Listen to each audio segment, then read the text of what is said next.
হুন্ডি ব্যবসা জায়েজ আছে কিনা এক ভাই প্রশ্ন করেছে, সেখানে চাকরি করা জায়েজ আছে কিনা।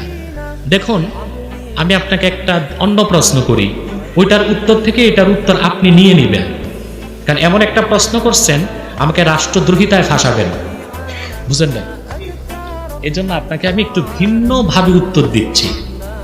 সেটা হচ্ছে, আপনি সিঙ্গাপুর থেকে স্বর্ণ কিনছেন, বুঝলেন, বৈধ টাকা দিয়ে বাংলাদেশে এনে বৈধভাবে স্বর্ণ বিক্রি করছেন, এটা জায়েজ না না জায়েজ?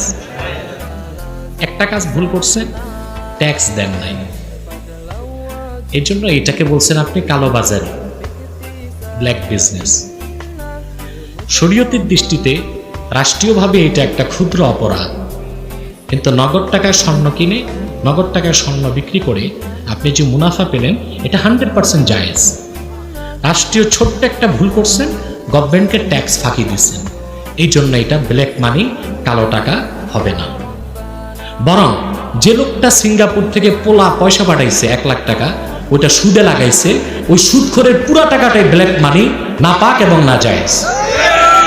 ওর চেয়ে 1000 গুণ ভালো স্বর্ণের ব্যবসা। ওইভাবে হুন্ডিটাও বুঝা নেন। আসসালামু আলাইকুম রহমতুল্লাহি ওবারাকাতু। পরবর্তী প্রশ্ন ইদ্রিস হোসাইন নামক আইডি থেকে ভাই প্রশ্ন করেছেন যে, আমি একজন প্রবাসী, আমরা রিমিট্যাক্স এর মাধ্যমে বাংলাদেশে টাকা পাঠিয়ে থাকি। কিছু লোক আছেন যারা হুন্ডির মাধ্যমে টাকা পাঠিয়ে থাকেন। আমার প্রশ্ন হলো, হুন্ডির মাধ্যমে টাকা পাঠানো কতটুকু জায়েজ? ওলামাই কেরাম এর ফতোয়া অনুযায়ী তো আমাদের দেশের সরকার ইসলামী সরকার নয়, তাহলে অমুসলিম সরকারকে অসহযোগিতা করলে তা ঠিক হবে কি না?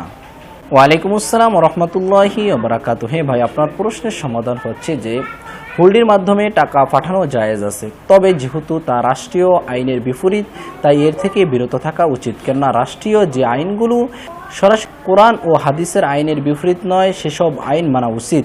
সেই হিসাবে হুন্ডি বিরোধী রাষ্ট্রীয় আইন মানা উচিত, যেহেতু এতে সরাসরি কোনো শরিয়া নিষেধাজ্ঞা নেই।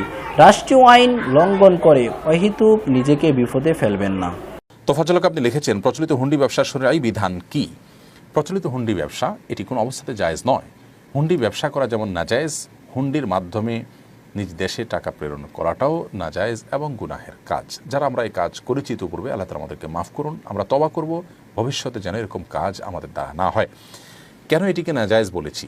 এর অন্যতম প্রধান কারণ হলো যে আমরা সবাই কম বেশ জানি যে হুন্ডির মাধ্যমে যে টাকা লেনদেন করা হয়, এগুলো বেশিরভাগ ক্ষেত্রে অবৈধ লেনদেন, এবং এই লেনদেনগুলো সাধারণত এক দেশের সম্পদ অন্য দেশে পাচার করে নিয়ে যাওয়া।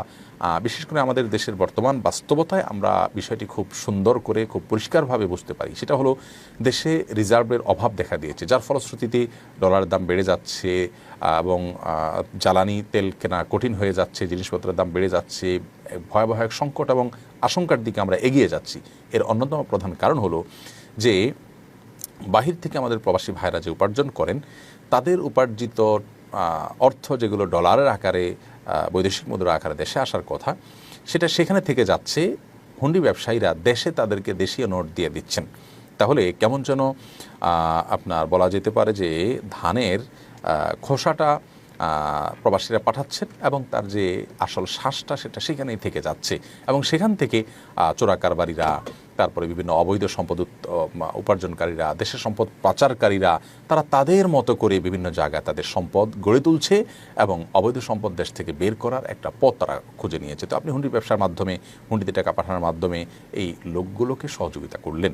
সেই সাথে আপনি যেখানে যাচ্ছেন সেখানকার শৃঙ্খলা আপনি মেনে চলবেন, সে মর্মে আপনি প্রতিজ্ঞা করেছেন মুসলমান এক কথার মানুষ হবে, সেটা লঙ্ঘন ভঙ্গ করবে না। এই জন্য হুন্ডিতে আমরা টাকা পাঠাবো না, আর হুন্ডির ব্যবসাও করবো না। আল্লাহর জমিনে অনেক ব্যবসা আছে, আর অনেক উপায় আছে। 2-4 পয়সা লাভের জন্য আমরা নিজেরা গুনাহে লিপ্ত হব না এবং নিজের দেশের মানুষকে, নিজের দেশকে বিপদের মুখে ঠেলে দিব না। আল্লাহ তাআলা আমাদেরকে রক্ষা করুন এবং হেফাজত রাখুন এবং বুঝার তৌফিক দান করুন।